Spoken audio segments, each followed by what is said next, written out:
Oke teman-teman, selamat datang. Kalau kamu pengen benar-benar paham bahasa Arab, bukan cuma sekedar hafal kata, kamu ada di tempat yang pas banget. Hari ini, kita bakal bedah dua pilar paling penting yang jadi fondasi dari seluruh bangunan bahasa yang indah ini. Yuk kita mulai. Buat jutaan orang, ayat ini tuh jadi motivasi utamanya. Keinginan buat bisa ngerti bahasa Arab itu jadi sebuah perjalanan yang personal banget karena nyambung langsung ke pemahaman teks-teks fundamental kayak Al-Quran, tanpa perlu lewat perantara lagi. Nah ini nih pertanyaan kuncinya. Gampang kan ya ngafalin kata rumah atau buku? Tapi gimana caranya kata-kata itu bisa saling terkait, menari bersama sampai bisa menciptakan makna, puisi, bahkan hukum. Nah teka-teki inilah yang mau kita pecahin bareng-bareng hari ini. Biar gampang ngertinya, kita pakai analogi yang sederhana tapi kuat banget.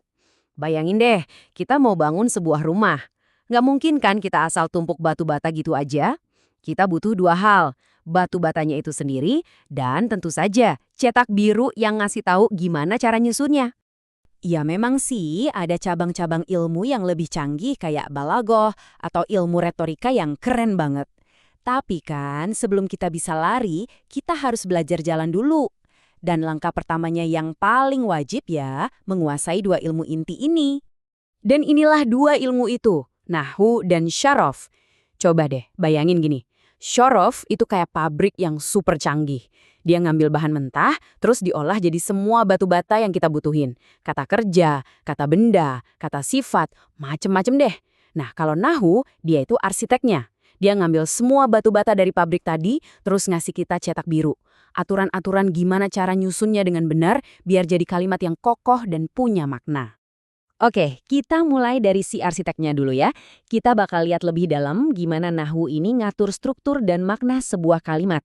Mastiin tiap kata ada di posisi yang pas. Jadi, intinya gini, Nahwu itu nggak terlalu peduli gimana sebuah kata dibentuk. Dia lebih peduli sama peran kata itu di dalam kalimat. Kata ini jadi subjeknya kah? Atau objeknya? Gimana hubungannya sama kata-kata lain di sekitarnya? Nah, jawaban dari pertanyaan-pertanyaan ini ditentuin sama Nahwu. Dan seringkali, kuncinya cuma ada di satu vokal kecil di ujung kata. Jelas banget kan? Dalam bahasa Indonesia, urutan kata itu nentuhin segalanya. Zaid itu pelakunya, Bakar itu korbannya. Simple. Nah, disinilah keajaibannya dimulai. Coba perhatiin deh akhiran kecilnya. Kata Zaid dapat akhiran un dan Bakar dapat akhiran an. Akhiran inilah yang jadi sinyal dari Nahwu. Si un ini nandain kalau Zaid itu pelakunya, dan si an nandain kalau Bakar itu objek atau korbannya. Kamu mungkin mikir, emang ngaruh ya cuma gitu doang?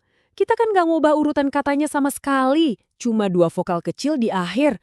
Kira-kira apa yang bakal terjadi? Lihat baik-baik.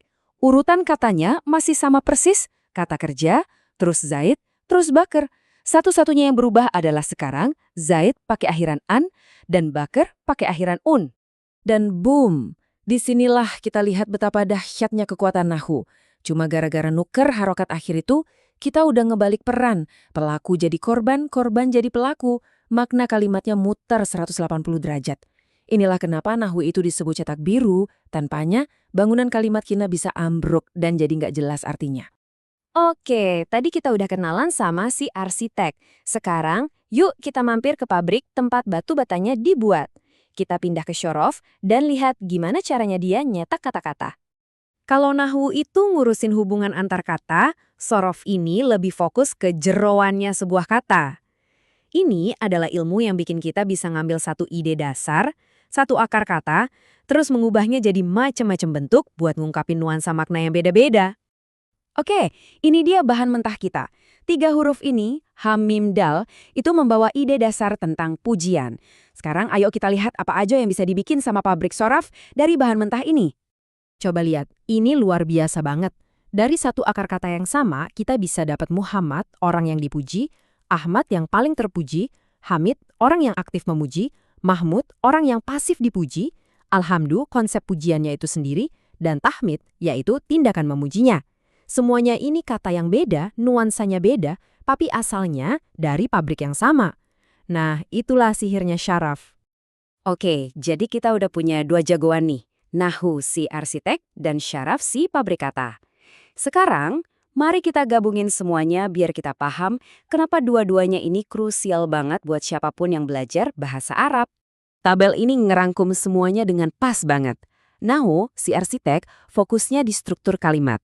Dia ngejawab pertanyaan, gimana cara nyusun kata-kata ini biar bener? Kekuatannya itu ya buat nentuin peran tiap tata. Kalau Syaraf, si pabrik, fokusnya di bentuk kata. Dia ngejawab, satu kata ini bisa diubah jadi apa aja ya? Kekuatannya adalah menciptakan satu keluarga besar kata-kata yang maknanya saling berhubungan dari satu ide aja. Ujung-ujungnya, ya ini alasannya kenapa semua ini penting banget. Belajar nahu dan syaraf itu bukan sekedar latihan akademis. Keduanya, ini adalah kunci yang ngebuka pemahaman yang jauh lebih dalam. Tanpa dua kunci ini, kita mungkin bisa baca terjemahan, tapi kita nggak akan pernah bisa benar-benar ngerasain nuansa, keindahan, dan presisi dari bahasa aslinya. Kutipan ini benar-benar kena banget. Para ulama dan penyair dari zaman dulu udah sadar kalau mau memahami firman Tuhan, sabda Nabi, dan karya-karya besar para ilmuwan, titik awalnya ya harus menguasai alat-alat linguistik ini dulu.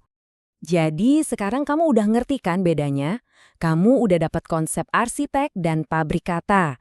Kamu udah lihat gimana perubahan vokal kecil bisa ngebalikin makna, dan gimana satu akar kata bisa mekar jadi kebun kata-kata. Pertanyaannya sekarang adalah, apa yang mau kamu lakukan dengan pengetahuan ini? Perjalanan memahami bahasa Arab itu ibarat membangun sesuatu yang indah, dan sekarang kamu sudah memegang alat-alat pertamanya.